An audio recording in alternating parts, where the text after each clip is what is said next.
কাবা শরীফের কালো গিলাফ শক্ত করে আঁকড়ে ধরে ডানা ঝাপটানো একটি অবুঝ পাখির আকুতি এখন সামাজিক যোগাযোগ মাধ্যমে তুমুল ভাইরাল। সৃষ্টির এই অপার্থিব ব্যাকুল সমর্পণ দেখে আবেগ ধরে রাখতে পারেনি কাবার চত্বরে থাকা উপস্থিত হাজিরাও।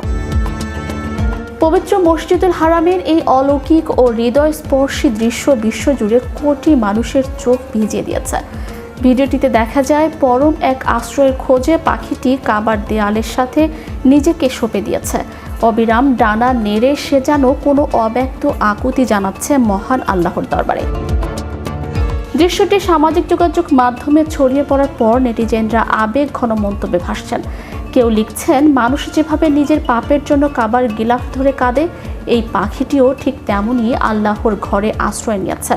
আবার অনেকে বলছেন, সৃষ্টির এমন নীরব কান্না মনে করিয়ে দেয় মহাবিশ্বের প্রতিটি জীব স্রষ্টার মুখাপেক্ষী।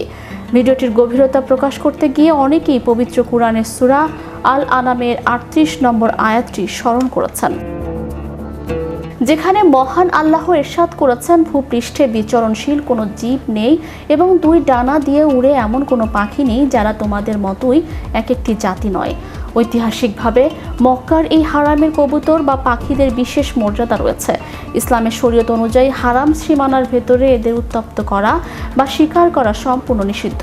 হাজিদের দীর্ঘদিনের পর্যবেক্ষণ অনুযায়ী এই পবিত্র পাখিরা কখনোই কাবার মূল ছাদের উপর বসে না বা উপর দিয়ে সোজাসুজি উড়ে যায় না, বরং চারপাশে বৃত্তাকারের তাওয়াফ করে।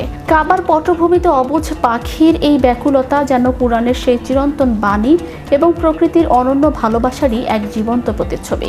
অবুঝ পাখির এই ব্যাকুলতা পৃথিবীর সব সমর্পণকেই হার মানিয়েছে। নেটিজেনদের মতে এটি কেবল একটি সাধারণ ভিডিও নয়, বরং আল্লাহর প্রতি প্রকৃতির এক অনন্য ভালোবাসা ও নিবেদনের প্রতীক। এই দৃশ্য বিশ্বজুড়ে মানুষের হৃদয়ে স্রষ্টার প্রতি বিশ্বাস ও ভালোবাসাকে আরও গভীর করে তুলেছে। সৃষ্টির এই নীরব প্রার্থনা ও আত্মসমর্পণ মানুষের মনকে নাড়া দেয় এবং আল্লাহর অসীম কুদরত ও দয়ার কথা স্মরণ করিয়ে দেয়। সামাজিক যোগাযোগ মাধ্যমে এই দৃশ্যটি দেখে লাখ লাখ মানুষ ঈমানি উদ্দীপনা লাভ করেছেন। মক্কার হারামের প্রতিটি জীব যে কতটা নিরাপদ এবং স্রষ্টার সান্নিধ্যে ধন্য, এই অবুঝ পাখির ব্যাকুল আচরণ তারই এক অনন্য ও জীবন্ত প্রমাণ হিসেবে ইতিহাসে ভাস্বর হয়ে থাকবে।